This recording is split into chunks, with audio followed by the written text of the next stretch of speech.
বিসমিল্লাহির রহমানির রহিম। আসসালামু আলাইকুম বন্ধুরা। তো আজকে আমি রান্না করছি বেগুন ভাজি দিয়ে খিচুড়ি খাবো। তো বেগুনগুলোকে সুন্দর করে কেটে নিয়েছিলাম, তারপর আমি সুন্দর করে বেগুনগুলোকে ভেজে নিচ্ছি কেটে কেটে। আমি এই বেগুন ভাজির সাথে কিন্তু খিচুড়ি খাবো, আর সেটাই কিন্তু আপনাদের সাথে আজকে শেয়ার করতে চলে আসলাম।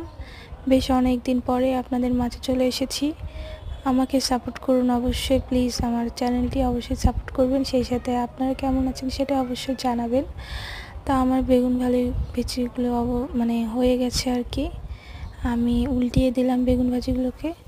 এখন সুন্দর একটা ফ্লেভার বের হয়েছে। আমার বেগুন ভাজিগুলো দেখুন কি সুন্দর লাগছে। এখন আমি এই পর্যায়ে খিচুড়ি রান্না করলাম। খিচুড়ি আমি প্রেসার কুকারেই সবসময় উঠিয়ে দিই তাড়াতাড়ি হওয়ার জন্য। আমি একটা প্যাক তৈরি করেছিলাম, বিট দিয়ে একটা প্যাক তৈরি করেছিলাম, সেটা অ্যাপ্লাই করে দেখছিলাম আসলে কেমন। প্যাকটা কিন্তু অনেক ভালো ছিল, আমি আপনাদের মাঝে অবশ্যই শেয়ার করব। তো সেই সাথে দেখুন আমার খিচুড়ি কিন্তু হয়ে গেছে। খিচুড়ি নিয়ে বেগুন ভাজি, কাঁচা লঙ্কা, সেই সাথে একটা লেবুর পিস নিয়ে আমি কিন্তু বসে পড়লাম। বেশ জমবে। আপনার